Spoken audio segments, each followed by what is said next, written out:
The grand chamber of the High Council shimmered with opalescent walls and humming energy nodes. Every inch of it screamed superiority, 10,000 years of intergalactic domination wrapped in polished arrogance. The elders had gathered again, surrounded by representatives from all 13 ruling species, each adorned with sigils and ceremonial bone crests, each pretending to listen but itching to dismiss the warnings of the dying.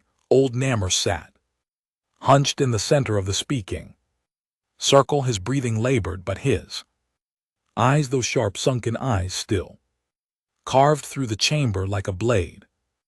"You mock what you do not understand," he rasped, tapping the floor with a cracked talon.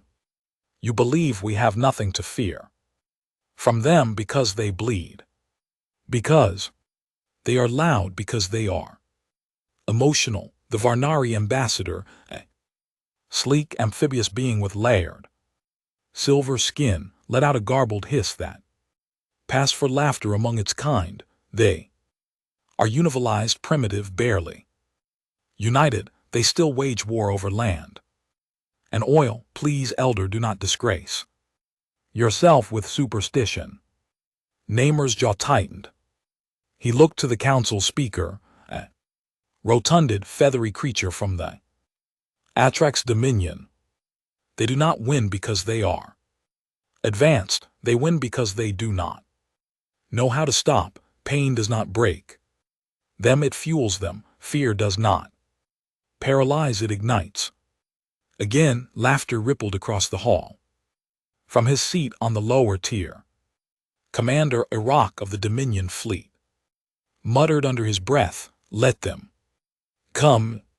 Let them try." Namor slammed his frail hand against the stone. "You think I'm afraid of their weapons, their ships? No, I fear their rage. I fear their grief. I fear that one day one of our kind will kill one of theirs in the wrong system on the wrong day, and they will remember, and they will not forgive.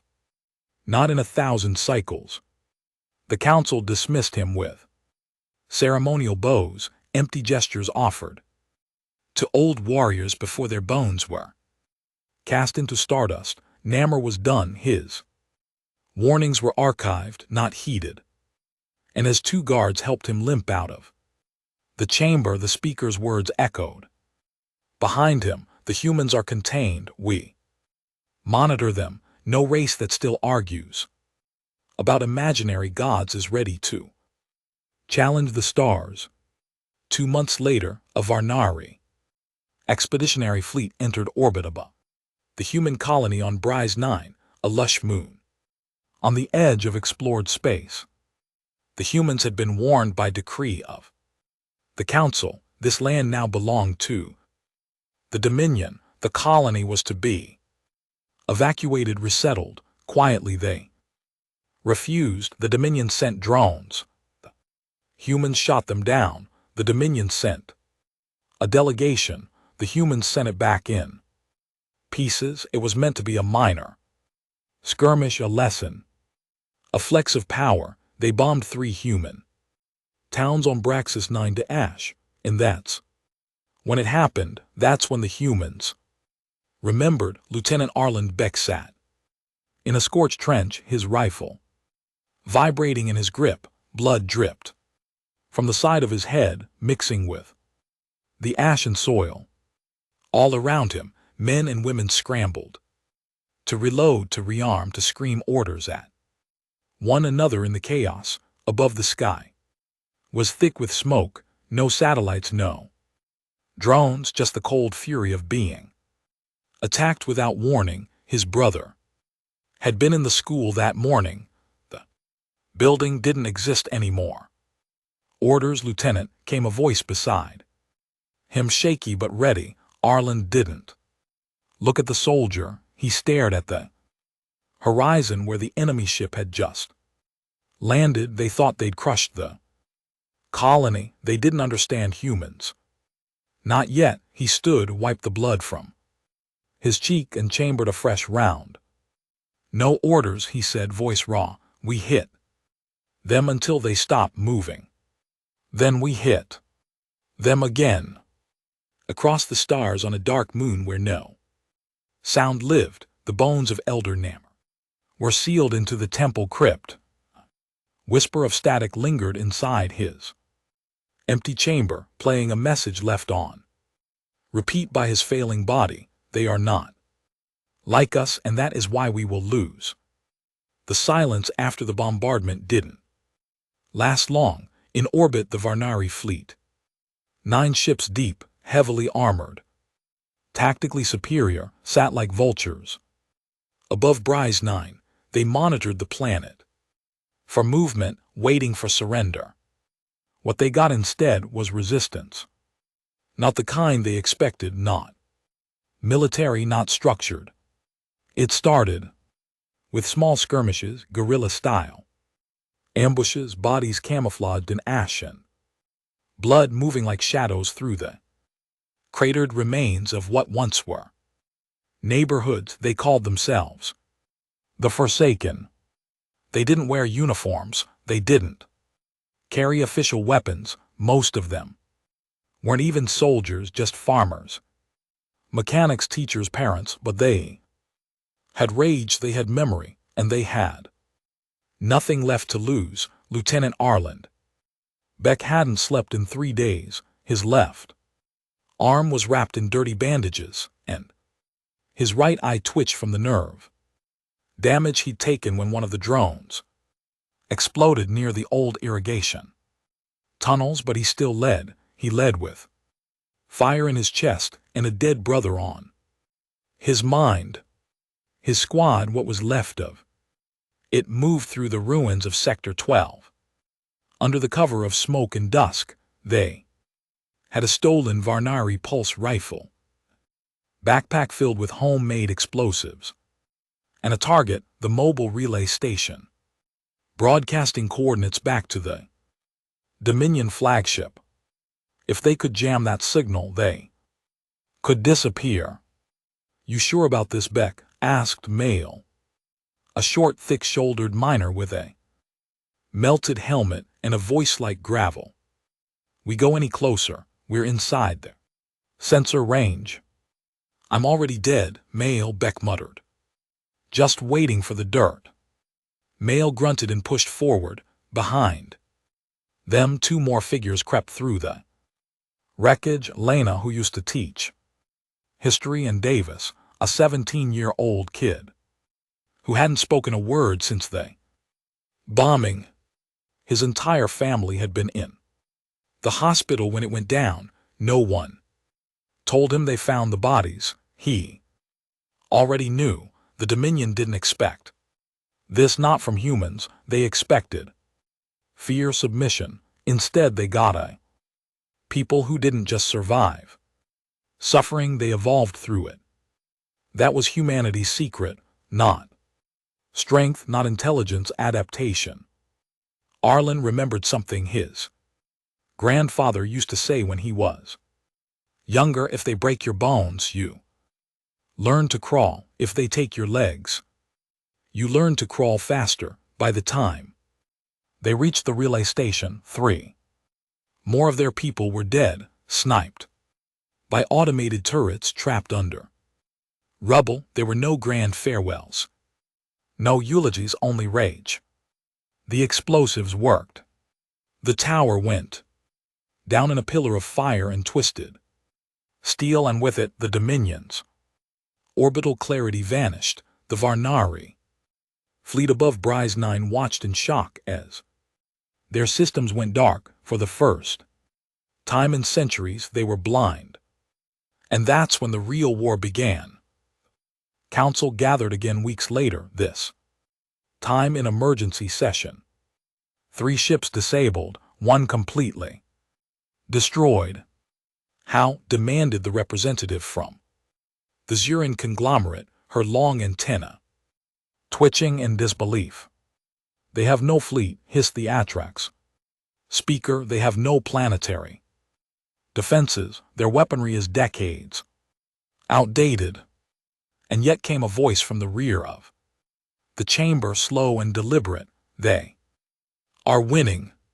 All eyes turn to Commander Threx, one of the youngest military minds in the Dominion, but already infamous for his brutal efficiency. He rarely spoke at council gatherings. He didn't believe in politics, only results. He stepped forward, placing a data module on the central console. A hologram flared to life, showing combat footage, grainy, violent, shaky clips taken from damaged drones. In one clip, human fighters melted into shadow, slipping through fire and ruin with weapons built from scrap and salvaged alien tech. In another, a Varnari scout was ambushed by children who used tripwire and instinct.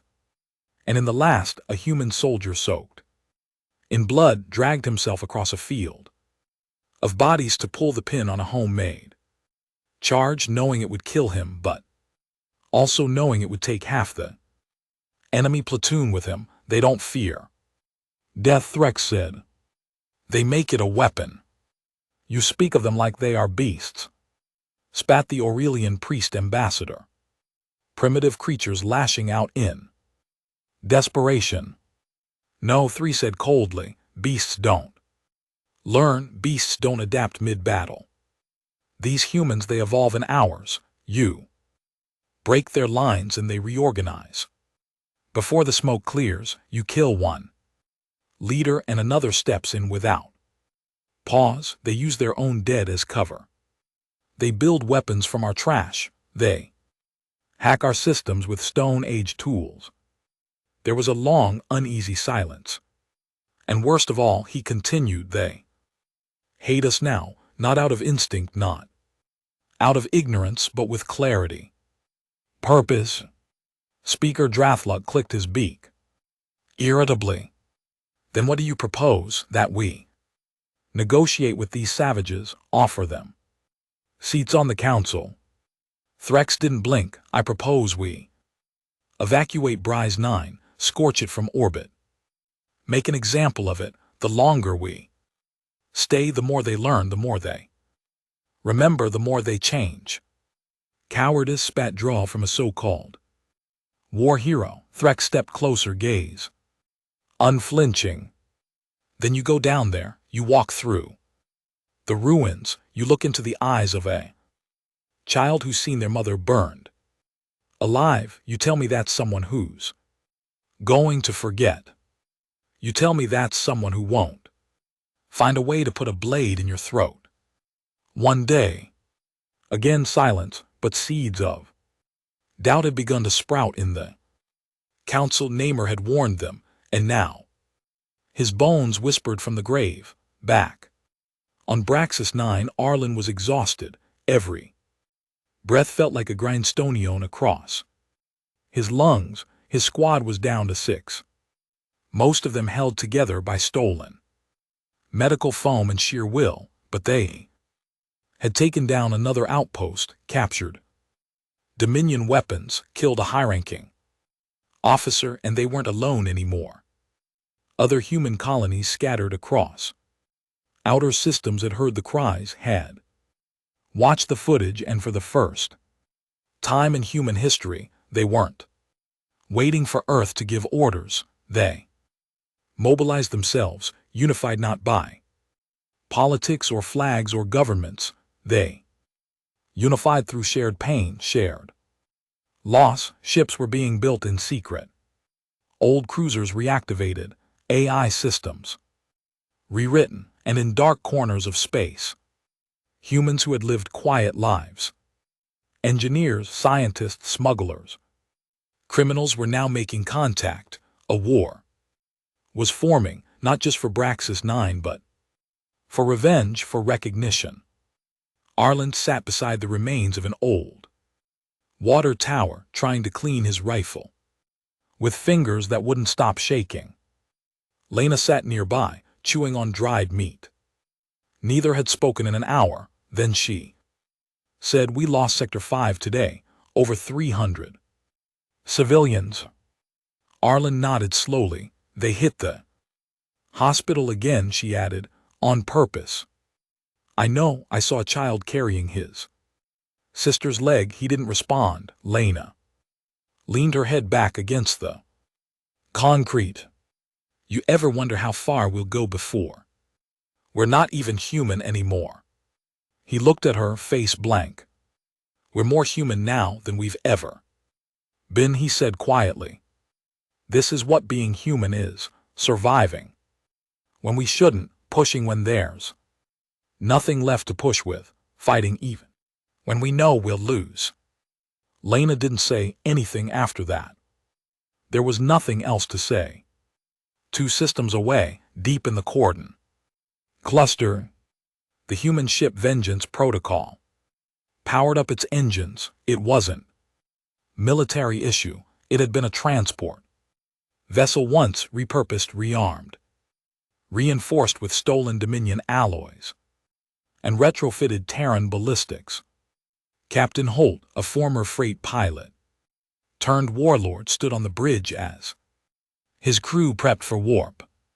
They were going to Bryce 9, not to save it but to join it, to fight alongside the Forsaken, to burn the lesson into the Dominion's memory, the way fire burns into flesh. Back in the council chamber, cracks began to show. Civilizations that had ruled for millennia were now divided. Some demanded extermination. Others whispered of treaties. Some simply wanted to flee and wall off humanity from the rest of the stars. None of them realized the truth. It was already too late. You cannot contain something that thrives in chaos. You cannot suppress something that grows stronger under pressure. You cannot win against something that does not need to survive only to make sure you don't. The humans had remembered who they were. They had remembered what had been done to them, and they were coming. The Vengeance Protocol tore through the void like a hammer in the dark, leaving nothing but a rippling wake of gravitational displacement and silent fury. Its hull still bore the marks of its past, scorched lines from Dominion skirmishes, patches from smugglers, welds, blood stains inside the cargo hold that hadn't been cleaned because no one cared anymore. This was no longer a ship. It was a purpose clad in steel. Captain Holt stood at the front of the bridge, staring into the black expanse. His hands were scarred, burned. One of his eyes had been replaced with a Milidarira ocular chip salvaged from a Dominion war droid. His voice was gravel. On metal, you got 30 seconds, he said quietly. Then we drop into fire. Behind him, his crew prepared with the kind of grim focus only seen in those who had already accepted they were probably going to die. Most of them were not trained soldiers. Hall didn't trust trained soldiers. He trusted the desperate, the ones who'd had something taken and had nothing left to lose. A wiry man named Wren checked the charges strapped to his chest. Minor, his family had been erased by orbital bombardment. He'd volunteered for suicide missions without blinking. Beside him, 2 ex-gang enforcers loaded heavy plasma rifles. A mother and her teenage daughter manned the comms deck, cross-referencing coordinates for remaining Forsaken units on Braxis 9. They hadn't spoken a word since boarding the ship, but Hall could see the fury in their eyes. The system alarm beeped. Warp disengage. They were here. Braxis 9 rotated slowly beneath them. Still smoking, still bleeding. From orbit, it looked like a wounded animal, twitching in its own misery, but the Varnari fleet no longer loomed above. Half had retreated, the rest floated, dead in space, crippled from makeshift sabotage and suicidal raids. Open a channel, Holt said. The daughter Complied, a burst of static hissed. Across the bridge, this is Vengeance. Protocol broadcasting on emergency human. Band frequencies, Forsaken units. Respond, I repeat, this is Halt, we came. To fight, light a path, show us where to. Bleed, a pause, then a voice came. Through, scratchy but unmistakable. Sector 13, rail hub, they're pinned, 30.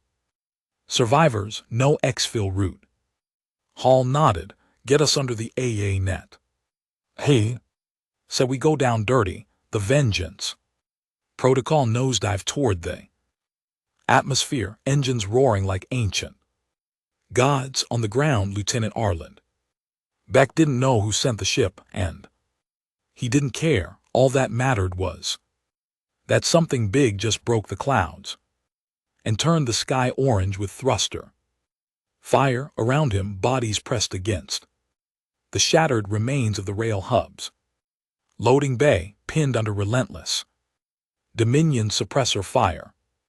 We've got maybe 10 minutes left of ammo. Male grunted, laying down another burst from a stolen repeater. And they've got a flanker coming around. Back, Arlen ducked behind cover as another pulse scorched past. The floor shook, roof caved in, someone screamed. A young girl clutched her bleeding leg, sobbing quietly into her mother's lap. We don't have 10 minutes, he said. We've got 2, then this becomes a grave. Lena threw a frag over the barricade and turned to him. If you've got a plan, now's the time. I do, he said, voice thin, die angry. And then the roof split open. Vengeance Protocol slammed into the railyard like a beast from legend, its hull skimming the ground, hatches blowing open mid-descent. The moment the landing gear crunched down, its sides poured open with armed maniacs screaming. In Vengeance, a tide of chaos wielding rifles, firebombs, and fury. One of them, Ren, charged directly into the suppressor nest with explosives strapped to his chest and a grin on his face. He detonated in the middle of their formation, taking the entire Dominion flanking squad with him. The air became thick with gunfire, smoke, and screaming. Dominion soldiers scattered, unprepared, outnumbered, and the humans surged forward. Arlen didn't even hesitate. He vaulted over the barricade, firing until his rifle clicked dry, then switching to a jagged Dominion blade he'd looted days ago. He moved like death with a heartbeat, eyes bloodshot, vision blurred around him. His people, the Forsaken, charged beside Holt's crew, and for the first time in weeks, they pushed back. 30 minutes later, silence, bodies lay everywhere. Dominion corpses twisted into the dirt, human dead beside them. But Sector 13 stood. And for the first time in the entire campaign, a key hub was reclaimed. Arlen leaned against a pillar, chest heaving. Holt walked toward him, face unreadable. Yaubek, he asked. Arlen nodded. Good, Hall said. You're leading this side now. I've got 3 more ships inbound, supplies, guns, fighters. Arlen looked at him, blinking through ash and sweat. Why now? Holt looked out over the bloodied battlefield.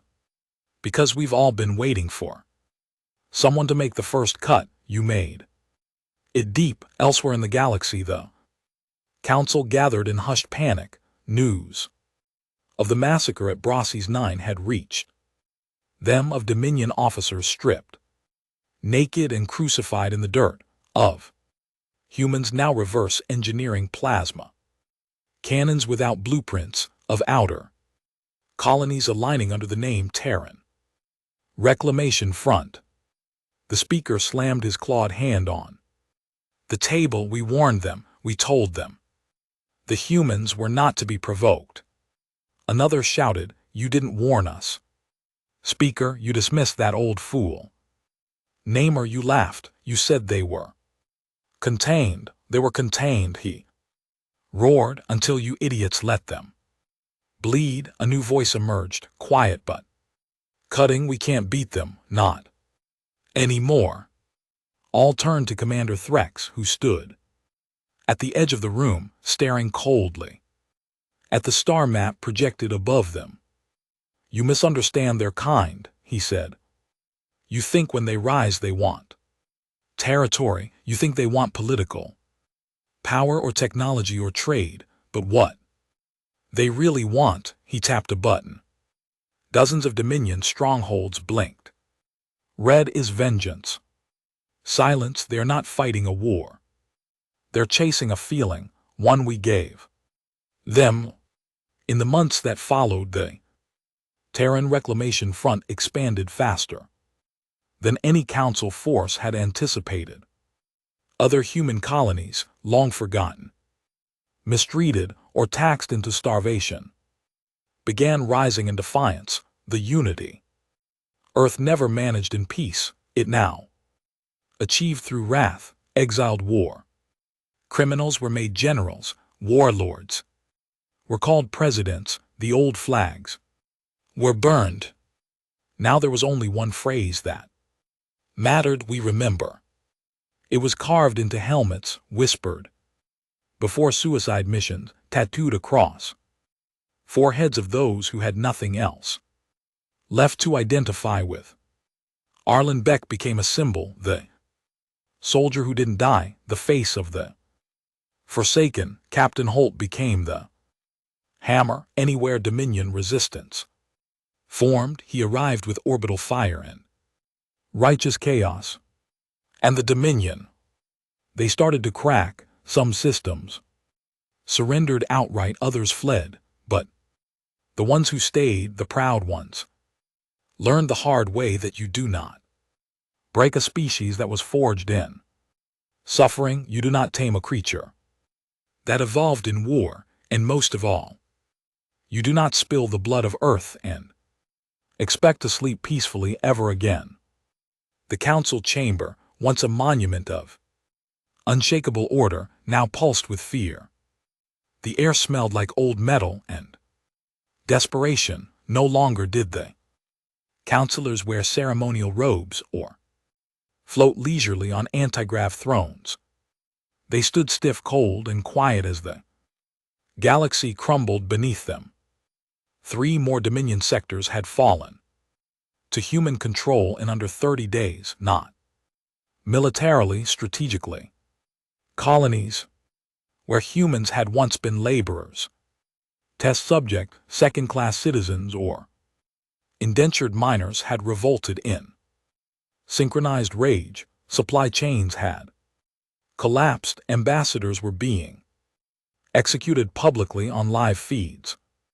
Council-controlled trading stations were now being held hostage by mobs, flying makeshift banners painted with blood-red fists. Worse still, humans weren't claiming territory, they weren't negotiating, they weren't sending envoys, they were burning everything.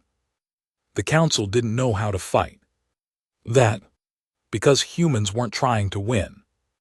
They were trying to end things. Commander Threx stood in the Council war chamber, arms folded behind his back, watching footage on the hollow wall. Massive Dominion freighter was hijacked by a human militia calling itself Ash Sons. The ship's crew was vented into space. The ship wasn't stolen, it wasn't looted, it was set on fire in the vacuum of space. Do you see it now? Threx asked, voice dead of emotion. This isn't about conquest. They don't want a seat at our table. One of the counselors, a trembling aquatic noble from the Kelnar belt, croaked, "They're animals, savages." "No," Threx replied, "they're human." Another counselor, more arrogant, growled, "Then why haven't they attacked Earth? Their home world still floats free. They haven't sent ships, haven't raised its flag." Threx turned slowly, like he was explaining war to children. Because Earth doesn't need to raise its flag, you burn their children on distant moons, you enslave their miners. On Braxis, you poison their skies on Grayon 6. That was Earth's response. This isn't about planets. He paused. It's about memory, the counselor sneered. Then we destroy them, every last one. Orbital cleansing sector by sector. Threx raised an eyebrow. Have you ever tried to drown something that can breathe rage? Back on Earth, things were different. The cities didn't celebrate the retaliation. They didn't wave banners or parade war heroes through the streets. They watched in silence, bitter, aching silence as footage poured in. Arlen Beck's face was everywhere, so was Captain Holt's, though his image was always grainy, usually captured mid battle or bloodied after a raid, but the message was clear. Humanity no longer begged for a place in the stars. They took it. Governments on Earth fractured. The United Terran Federation, a loose alliance that had tried to keep order in the colonies, collapsed. What rose in its place was not a government, it was a collective memory. Shared pain feeding into a single voice. The Earth Directive, no more. Politicians, only tacticians, no more. Diplomacy, only vengeance. From secret bunkers and abandoned military bases, fleets long mothballed were reactivated. Terran AIS that had been deemed too dangerous decades ago were rebooted, reprogrammed, and given one command: hurt the ones who made us suffer. Old soldiers came out of hiding, retired. Veterans picked up weapons there. Grandchildren had never seen. Convicted killers were released in exchange for war. Earth, once the forgotten blue marble, now glowed with fire again. Not in defeat but in resurgence. Orbiting Earth, a meeting took place.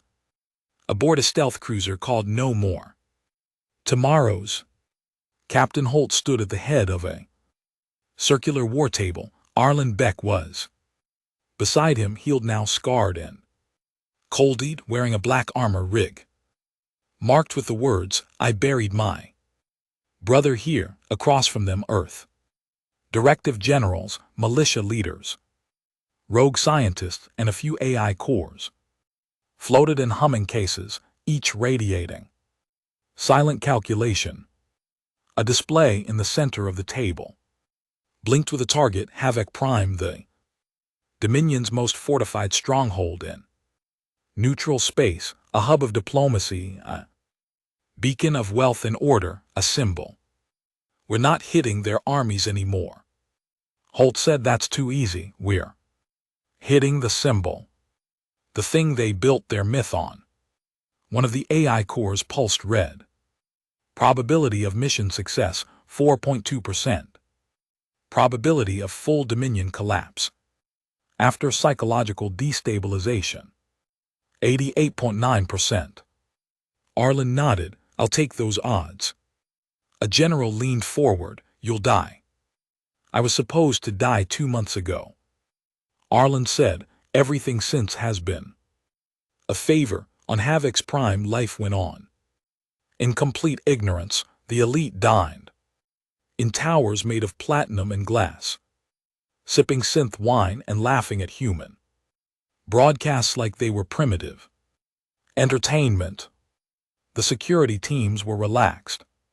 Human war was something happening out there, far from their paradise. Then the sky exploded. No More Tomorrows uncloaked above the city and immediately plunged its orbital lance through 3 government towers. Fire lit the skyline. Shields failed. Instantly, the Dominion's untouchable core had been touched, violated. Drop pods rained from the heavens. Inside them, Arlen Beck, Holt, and 200 of the most unhinged, unstoppable human combatants the galaxy had ever cursed into existence. they weren't wearing. Insignias, they weren't broadcasting. Surrender protocols, they landed in the middle of the plaza and opened fire. Without hesitation, it wasn't war, it was punishment. Arlen's rifle cracked 3 enemy heads before he even moved. From his pod, Holt kicked a guard through a marble column, then detonated the entire elevator shaft with a stolen Varnari charge. Citizens screamed. Diplomats ran. Wealthy elites cried for mercy. They got silence in return. It took 4 hours. By the end, the streets of Havoc Prime looked like a sacrificial altar. The message had been sent. Back on Earth, the broadcast played across every colony, every system, every prison asteroid where humans had once been treated like less than animals. Arlen Beck's face appeared on screen. His voice was gravel. This is for Bryce 9, for Sector 5, for the children in the craters, for the screams you ignored, we remember. The screen went black. But the message didn't stop spreading. 2 weeks later, the Dominion fractured. 3 species declared neutrality. 2 major allies defected entirely, offering intelligence to Earth Directive Command. The Council convened again. What remained of it in a hollow hideout fortress, now relocated to a deep space relay station. Their paranoia was complete. No more speeches, no more votes, only fear, because even now, even as they plotted desperation strategies, they didn't understand. The humans weren't finished, they had just started.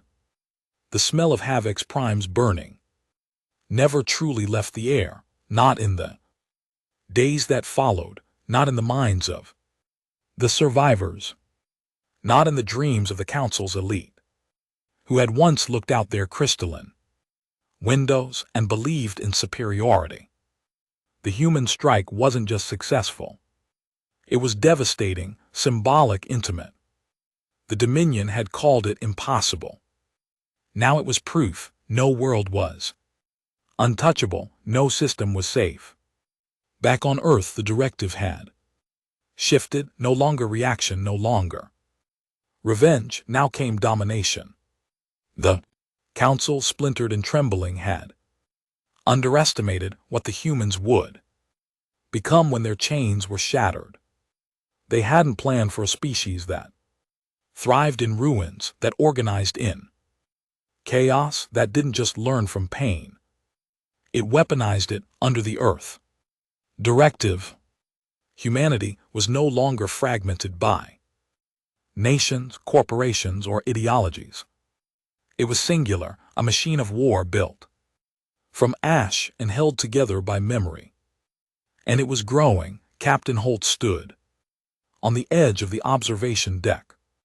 Aboard the Irredeemable, the Directive's flagship, a fusion of Terran battle cruiser muscle and salvaged Dominion tech reinforced with repurposed void stone plating. The stars looked closer from here. He didn't speak much anymore, not unless it was orders. The war had changed him, burned everything unnecessary away. Behind him, Arlen Beck entered. Quietly, his black armor still scarred. From Havoc's prime, his face was gaunt. The only expression he wore now was exhaustion held together by defiance.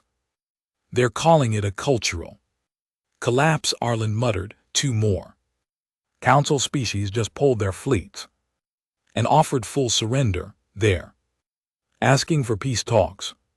Holt didn't turn. No, they say they were never part of it, that they warned the Dominion, that they had nothing to do with the bombings. Holt clenched his fists. They ate while we starved, traded while we begged, stood by while our children choked in Dominion mines. They're afraid now. Good. A long silence followed. Arlen stepped up beside him, his voice low. The Council's hiding somewhere in the Fen Rift. Surveillance confirms multiple. Command ships, minimal civilian population, no planetary defenses. Holt's jaw tightened. Then we go, you wanna finish this? No, Hull turned now, his eyes bloodshot. But sharp, I want to make sure no one ever starts it again. In the far reaches of the galaxy, as word of the Earth directives brutality spread, entire species began rewriting history. Diplomats who had once laughed at humanity now destroyed old records. Teachers purged texts, statues came down. In the middle of the night, replaced with hollow platitudes and apologies. They thought a racer would buy them mercy, but the humans remembered. And the directive didn't believe in mercy. In the Fen Rift, the Council's final refuge stood a massive station planet, hybrid known as the Veil, hidden in ion storms and gravity wells. It had once been a contingency built during the rise wars millennia ago. No one outside the ruling class even knew it existed. Now, it was the last candle in a room full of shadows. Inside its walls, the Council was no longer a council. It was a cage of frightened creatures snapping at each other, holding crumbling traditions like broken swords. Commander Threx had been silent for weeks. He watched the others fight over escape routes, trade deals, hidden vaults of resources they would never have time to use. He had tried to warn them long ago. But they laughed just like they laughed at Namor, just like they laughed when Braxis burned. Now they didn't laugh. Now they begged. The irredeemable broke into the Fen Rift like a black sun, dragging behind it a fleet of 27 ships. None officially Terran, but all built by humanity's scars. There were no war declarations, no final warnings, just single transmission broadcast in every known language across every system. We remember we're coming. There will be no second chances. Then came the thunder. The battle for the Veil was over in less than a day. Human drop pods, scarred, unpainted, furious, poured into the station like steel locusts. The Council's elite guard fought like they believed in something. But that belief lasted until the first Terran unit carved through their bunkers like slicing open wet meat. The directive didn't bother taking prisoners. They took proof. Each counselor dragged from their chambers, forced to look into the eyes of those they once called beasts. Commander Threx was the last to be captured. Arlen Beck stared him down through a shattered observation deck window, blood still drying on his cheek. Thrax didn't resist. He didn't plead. I warned them, he said. I know, Arlen replied, but you still served them. Thrax looked at the stars. You're going to become worse than us. Aaron didn't blink. That's the plan. Back on Earth, the footage was not censored. The Veil's collapse was broadcast in full, counselors screaming, their tower crumbling, their false history buried under human boots and molten steel. The galaxy watched in horror, but Earth watched in silence. No cheers, no parades, just a collective breath held for centuries, finally exhaled. Weeks later, the Council War trials began, but not in any traditional sense. There were no courtrooms, no deliberations. Each planet that had once housed human labor camps, mining prisons, and sterilization facilities received one counselor, bound, bruised, branded. They were released in front of crowds, then left to the hands of those who remembered. The directive never asked what happened after. It didn't have to. In the vacuum left behind, Earth rose. But it didn't crown kings, it didn't build new palaces or declare itself new empire. Instead, it issued a single command to the galaxy: if you touch one of ours again, we will erase your name from the stars. And the galaxy believed it because they had seen what humans were like when they were oppressed. They had seen what humans were like when they were hunted. Now they saw what humans were like when they were free, and nothing terrified them more. The war ended with silence. Not peace, silence. The kind that crawls through broken cities and hangs between the breaths of survivors who no longer know what comes next. The galaxy, once arrogant in its hierarchy, now drifted quietly in the shadow of Earth's wrath. The council was gone, the dominion shattered. The old order that once called humans savages had been annihilated. Not politically, not diplomatically, but physically, violently, and publicly. But humans didn't celebrate. They didn't rebuild monuments or rewrite galactic law. They turned inward, and that's when the real danger began. The Earth Directive had become something both terrifying and necessary, born in desperation, hardened by revenge, and now swollen with unchecked power. What started as a defense coalition was now a centralized authority, an iron spine stretched across every human colony, every ship, every outpost. There were no elections, no debates, only directives. Punishment for rebellion was swift, final, and absolute. A message broadcast across all known systems one cycle after the veil fell. Unity is survival. Memory is power. We will not fracture again.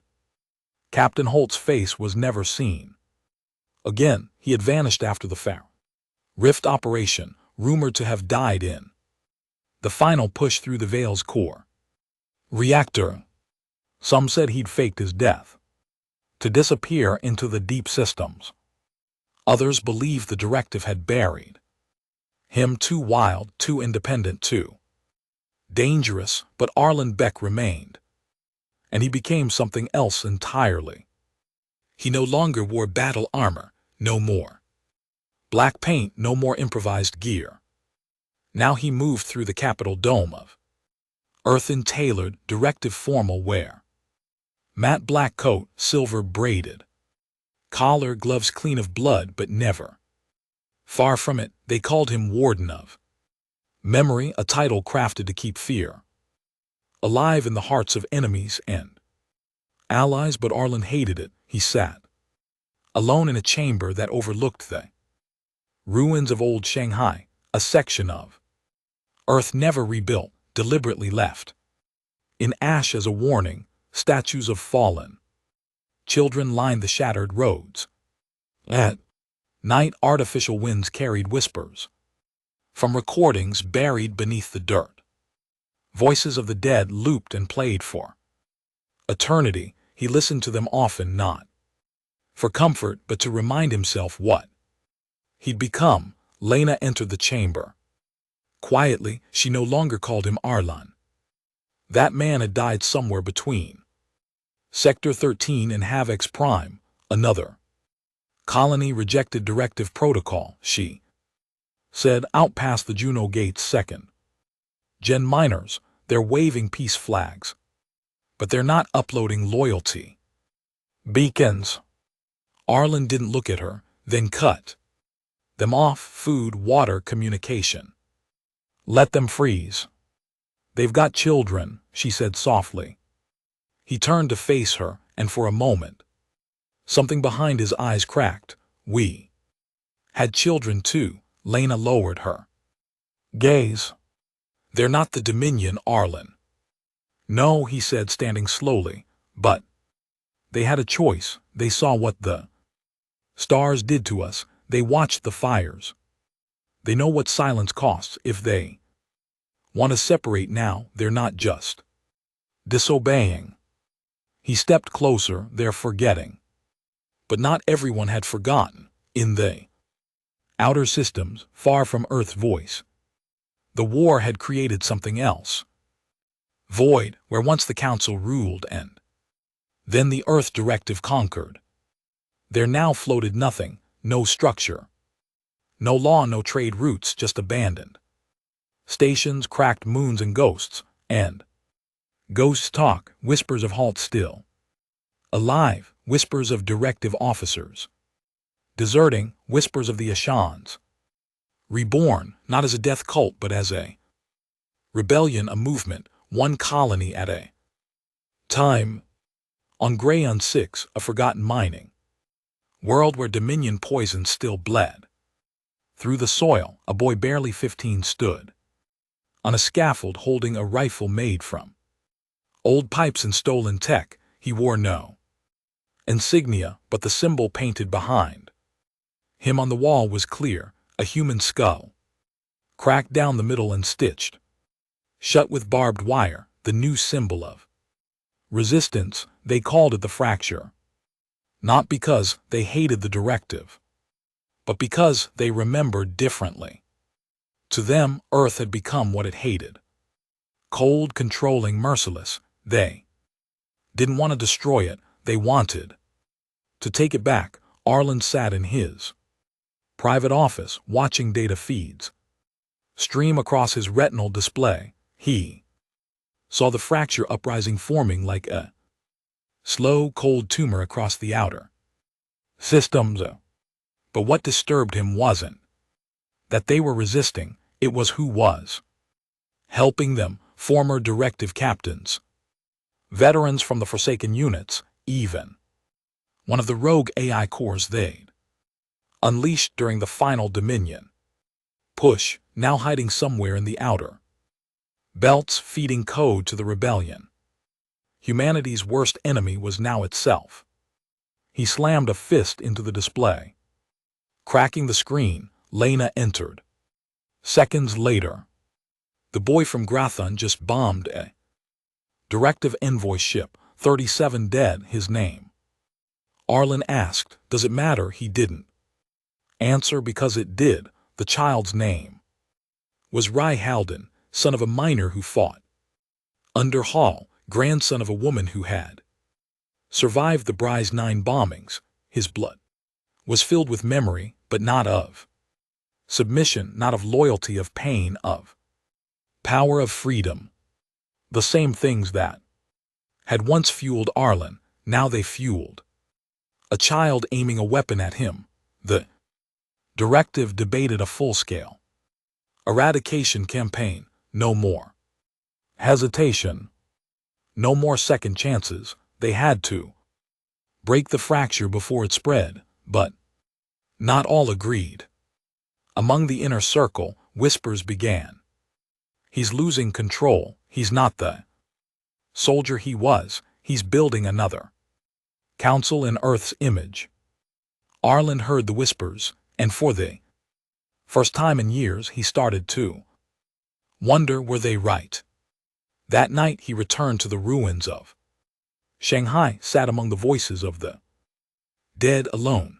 No guards, no armor, just a bottle of recycled whiskey and a loaded pistol in his coat. Lena found him there. Are you going to kill yourself? She asked bluntly. He stared into the ash. I've already died. I just haven't stopped moving. She sat beside him. Neither spoke for a while, then she said, do you remember the way we used to fight? Not for power, not for protocol, just to survive, just to protect each other. I remember everything, he said. That's the problem. She turned to him. Then let's find the others before this all turns into the thing we destroyed. He didn't reply, but she could tell. Deep beneath the armor of memory, something still moved in him. Across the galaxy the fracture grew. Earth prepared for civil war, and the stars braced for what always follows unchecked power reckoning. They struck at dawn. Not that the stars had dawns, but on Kavros 7, one of the directives Fortified supply moons. It was just past 400 system time when the sky cracked. Open and spilled rebellion, the fracture. Hit hard, harder than anyone expected. They bypassed the perimeter defenses. With stealth drives older than most of their soldiers, they used ion storms as cover, fried the comm towers before any signal could leave the rock, and within 6 minutes of breach, the landing zone was painted in directive red. By the time the backup squads arrived from orbit, the fracture had already emptied the food vaults, disabled the plasma cores, and broadcasted a message across every major human colony. The Earth directive is not memory, it is a throne built on graves, and we've come to break it from orbit. Arlon Beck watched the live footage in silence. Kavros 7 had been strategic. The directive's central depot for terraforming supplies and colony rations. Across the outer rim, without it 3 dozen systems would run dry within months. He leaned against the console, fists trembling at his sides. They're not just throwing rocks anymore, Lena said behind him. They've built an army. Arlen didn't speak, his jaw clenched so tight it hurt. They're organized, she continued, coordinated. Half the tactics they're using came from our own field manuals, someone's feeding them from inside. That hit harder than any orbital blast. Betrayal always came from within. Arlen had taught his men that truth himself back when the directive was blood and purpose, not protocol and control. He turned from the screen, his voice low. Who's leading them? Lena hesitated. You're not going to like it, say it, she handed him a data pad. Captain Holt, he was supposed to be dead after the veil fell. Hall had disappeared. No body, no transmission, no sign, just rumors. Arlen had buried his memory like an old scar. They had bled together at Bryce 9. He had watched Hall tear apart Dominion elite squads with his bare hands. They'd saved each other more times than either could count. And when the galaxy finally fell under Earth's fist, Arlen had believed Hall simply walked away, too tired, too broken, too proud to be ruled. But he hadn't walked away. He'd been watching, and now he was striking back. The fractures campaign exploded across the outer systems. They didn't just target military outposts. They hit propaganda centers, directive training camps, memory chambers, sacred halls built to preserve the footage of Earth's suffering during the Council War. They weren't erasing history. They were reclaiming it, twisting it. We remember the directive had preached. But now the fracture answered, so do we, but not like you, on the hidden world of Barrows 2, deep in the asteroid belts. Holt stood before a crowd of thousands, dirty uniforms, homemade weapons, faces that hadn't smiled in years. I was there, he said, voice crackling over open-air speakers. I walked through the ash of Brasses. I buried children in shattered schools. I slit the throats of council commanders. While they begged for mercy, they never gave us. The crowd was silent, hanging on every word. And then when the fires died, when we had the galaxy in our grip, the Earth directive looked at our pain, and they branded it, controlled it, sold it like a sermon. He paused. They became what we hated. Murmurs of agreement rolled through the crowd like thunder. We were never meant to be gods, Holt said, raising a fist. We were meant to be free. They roared, not for glory, not for conquest, but for liberation from the very thing they'd once died to build. Arlen paced in the directive war chamber like a man caged inside his Own armor. The data feeds glowed red. Across the board, colonies defecting.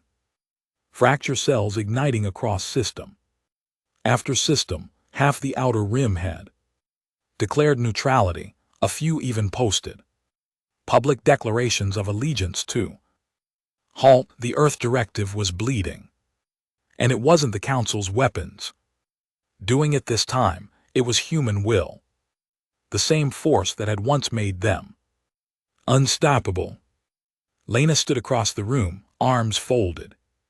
We can't kill our way out of this one. She said, not again. Aaron glared at her. If we don't crush this rebellion, it won't just dismantle the directive. It will rewrite everything we fought for. Or maybe, she said quietly, it will fix it. That made him flinch because somewhere buried beneath the concrete of command and the steel of leadership, he wasn't sure she was wrong, but orders still had to be given, and Earth still had its teeth. 3 fleet groups were mobilized, not diplomatic vessels, not warning squads, but purge ships, each carrying railfare bombardments, atomizers, cryostrypods, weapons designed not just to kill, but to erase. The kind they hadn't used since the final cleansing of Dominion outposts. Arlen Beck stood on the command deck of the Harrowing Light, the lead ship of the fleet. He watched as Barrows 2, Holt's last known hideout, came into visual range. He didn't blink. Full lockdown. He ordered, prepare all orbital silos. If Holt's down there, I want the ground melted beneath him. Lena stared at him. You're going to wipe out an entire moon. He wiped out the supply chain on Kavos. He started a galactic rebellion. He chose this. Maybe, she said softly, but so did we. We chose to forget that we were human first. That cut deeper than she knew, because somewhere inside Arlen, the boy who once buried his brother in the craters of Bryce, was still screaming. On Barrows 2, alarms began to wail. Satellite scans detected inbound energy signatures.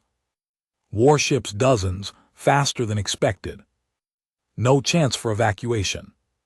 Holt stood on the roof of the old command tower, eyes skyward, breathing in the cold before the heat. He knew this was coming. He wasn't afraid. He opened his comlink.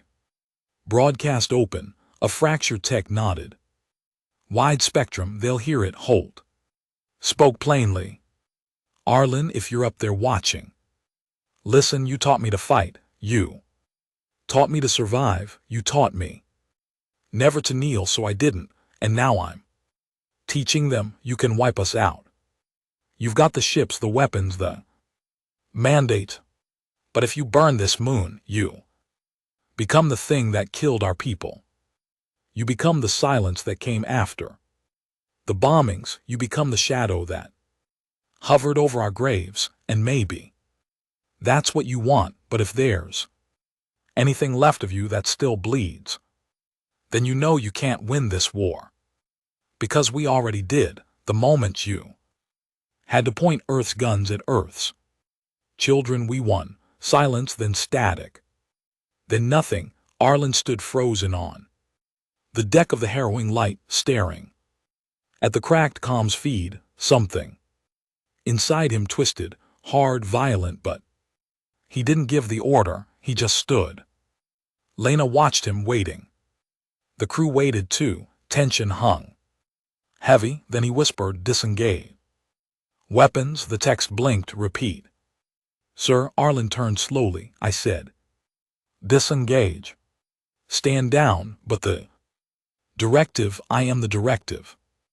And in that moment, for the first time in years, Arlen Beck stopped being a commander and became a human again. Barrows 2 survived. The fleet pulled back. No one believed it at first. Fracture thought it was a trick, a trap. But the directive made no second move. And Hall just smiled. Barrows 2 didn't. Burn, no orbital strikes, no wipeout, no directive purge fleets descending from the heavens. It was the first time in years that humanity pulled a blade away from its own throat, but peace wasn't declared because the Earth Directive didn't know how to stop fighting, not really, and the fracture didn't trust them to start. 2 weeks after the stand on Earth was eerily quiet. Not the kind of quiet that meant rest, the kind that meant something was changing. Arland Beck sat alone in the war chamber, surrounded by dormant hollow screens, his back straight, his coat pristine, and his soul fractured in ways he could no longer count. He hadn't slept in 4 days, he barely ate, he didn't speak to the council, because deep inside he knew what came next. He knew it had to end, one way or another. Lena entered quietly. She didn't salute anymore. They were long past ranks. "You saw the footage?" she asked. He nodded. "He's still alive, I know. He's gathering systems. They're not attacking anymore, just holding ground." Arlen looked up, and she hesitated. "Half of the fleet captains are refusing orders. 3 of the AIs have gone into cold silence. Directive. Morale is collapsing." He didn't answer. "Arlen," she said gently, "now, it's over." "No," he said coldly, "it hasn't even begun." Across the outer colonies, the fracture had evolved. They weren't just rebels anymore. They had become a mirror, one that showed humanity what it had turned into and what it could become again. Some of the fracture's outposts built schools. Others opened trade routes with species who once feared them. They repaired what the directive broke. But they didn't forget, they just chose what to do with the memory differently. They taught that vengeance had its place, but so did healing. They still trained fighters always, but they trained teachers too, because survival wasn't enough anymore. Now it was about meaning. On Old Terra's surface, far from the orbital command centers and memory vaults, a quiet meeting was called, not officially, not publicized, just private space in what remained of Geneva's cratered old city. 2 chairs, 2 men, a scarred soldier turned figurehead, and a rebel who refused to stay buried. Arlen Beck, Captain Hall. They hadn't seen each other in years, not since the veil fell, not since the galaxy bent beneath Earth's rage. They didn't shake hands, they didn't smile, they just stared for a long moment, then sat. Arlen spoke first. "You should be dead." "I was," Hall replied. "Then I saw what we became." "You saw what they forced us to become." "No," Holt said steady. "We chose it. We built it. Then we called it protection, called it unity, but it was control. We turned Earth into the thing we hated."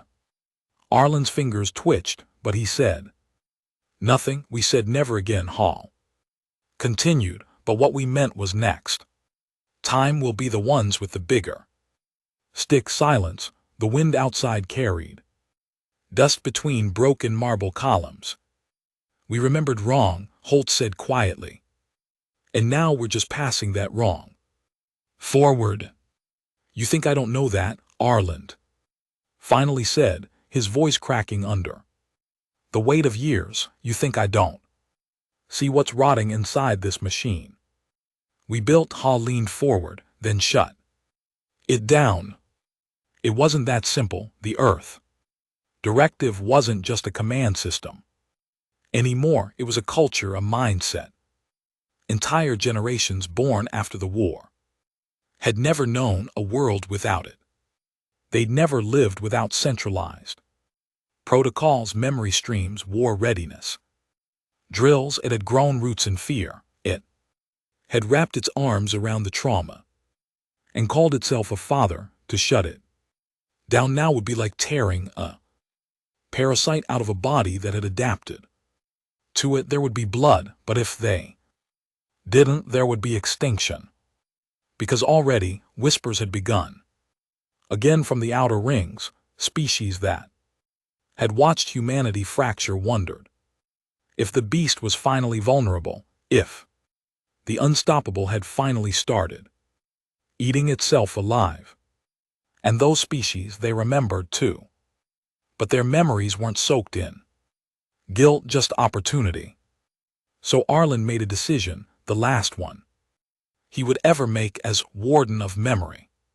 He returned to orbit, walked straight into the heart of Directive Command, took the central podium that hadn't been used since the day the Council died. He activated the galactic beacon, one that reached every human ship, station, moon, and colony across the known stars.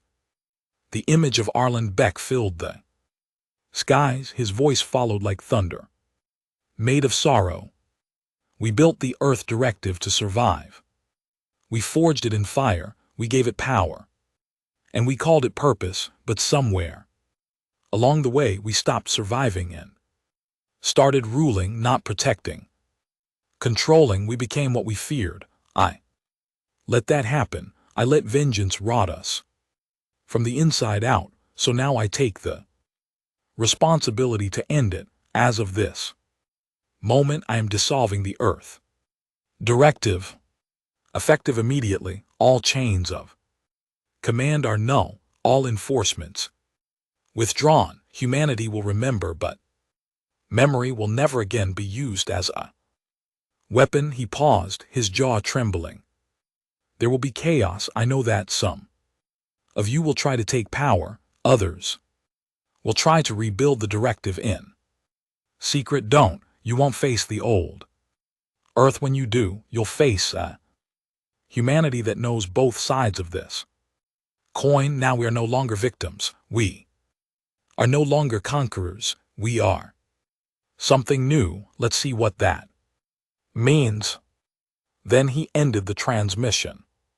Just like that, the directive was gone. What followed wasn't clean. Systems collapsed, rogue captains tried to seize sectors, militant AI broke free and declared micro-tyrannies. There were battles, there was blood, but there was choice now. And that changed everything. Because for every colony that fractured, 5 more stepped up to lead themselves. Old leaders returned, not with fists, but with frameworks. Former rebels became organizers, farmers became governors, scientists became diplomats. Lena left Earth to help rebuild Bryce Nine's moon, which had started growing crops again. She brought teachers, not soldiers. Holt continued to guide the fracture, now renamed simply the Accord, a loose federation of independent systems focused on keeping humanity humble. And Arlen Beck, he vanished. Some say he boarded a one-man scout ship and flew into the dead space expanse. Others claim he returned to Bryce 9, now a quiet place where the scars of war had become gardens. But most believed he went to Earth's last ruin, the burned remnants of old Shanghai, and never left. Because that's where the voices still played. And for Arlen Beck, memory was never something to be erased, only understood. Years later, children would ask, was it true? Were we unstoppable? And the elders would nod, not with pride, not with shame, just with honesty. Yes, we were. Then they'd add, but being unstoppable doesn't mean you always should be.